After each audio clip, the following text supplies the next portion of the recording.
John, obviously you had a few weeks off and the back-to-back defeats, good to get back to winning ways. Yeah, very good, and what really pleased me is the manner in which we got back to winning ways. You know, we were down on middle unit forwards with Callum Field just failing his fitness tests. We arrived here, we fitness tested him and he just couldn't go, and obviously that forced a little reshuffle. But this group are a resilient group and they can handle setbacks, and I thought they were really good throughout the 80 minutes, and defensively really happy with them. We were a bit scruffy at times with ball in hand, especially on the opposition line, but you know, you can't argue with a dominant display, and what was it, 38 points to 6 win. Definitely Adam Lawton and Ollie Davis thought coming off the bench in that first half really give you the impact you want, especially because they had to play through the middle. Yes, very much so, you know, and that's what's so pleasing, you know, whether they're a specialist edge player, which you'd say perhaps Adam Lawton and Sam Wilde and, you know, and Ollie Davis are, but they just rolled the sleeves up, got stuck in the middle and did a really top job. And more I think the game's evolving, in that more and more you needed more athletic middles, and I think it showed today in that weather that they were exactly the right people to get out there. Yeah, I mean, I'd like to see Adam Lawton starting meters and carries, and especially in the first half, he was running over, and you'd sort of used him in the middle, didn't you, a bit when you first took over last year, and he still shows that he can do a job for you there. Very much so, and you know, we asked him to because of the injury situation, retirement situation, and he's done a good job. So I was just pleased how controlled we were as a team, and how we stuck at what we set out to do, the game plan for the full 80 minutes. You had to stay patient to get points. I know. I think you were calling for the 2 at 0-0. No, I wasn't. Oh, no, I seen some from the bench were calling for 2. Some from the bench were, but no.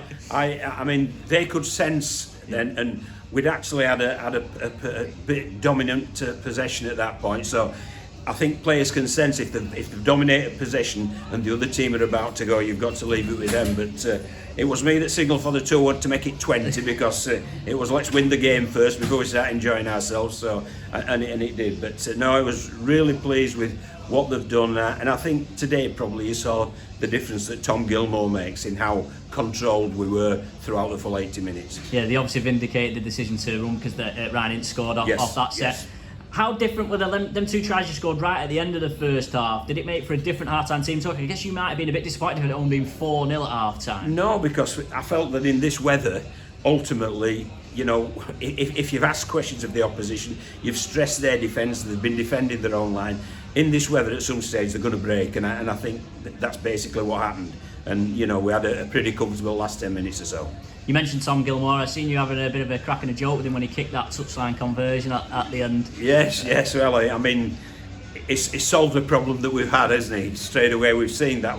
We weren't going to kick him today because obviously it was just getting back in and he needed to look after his own game. But, you know, Joe wasn't having the best of days and he took over, and obviously we saw what we'd been missing. So I think he will make a significant difference, not only what he does in our general play, but also kicking from the tee. And we saw his involvement in the scrum play, and then also a nice play where Kevin Dixon sort of came in as an auxiliary fullback and put a try on for Ryan Ince. Yeah, well, Jack had just been involved on the left side, and obviously he was run out of energy at that time. It was late in the game, so you can easily flick Kieran, because Kieran's played fullback, and that sweep line that he did is no problem with that. So they can feel very happy with what they've done. It's the first ever win at the Bash, which I set them that little target, you know, to make sure that it was there, and to do it in such style, I'm really pleased.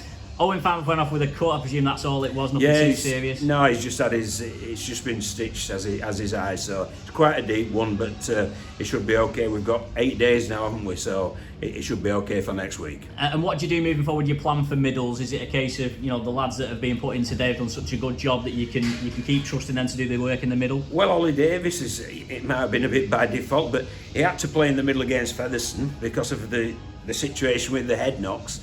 And he did a great job. So you just think, well, let's have another look at you there, and he's done another good job. And I think there's quite a number of others who can say, look, I've got more to my game than perhaps we thought. So that's really pleasing. I think Zach Eckersley said it was the head knock that ruled him out. Was that the same situation with Ant Walker as well? Yes, it was. Yes. I mean, and Lewis Hatton as well. You know, so we've erred on the side of safety.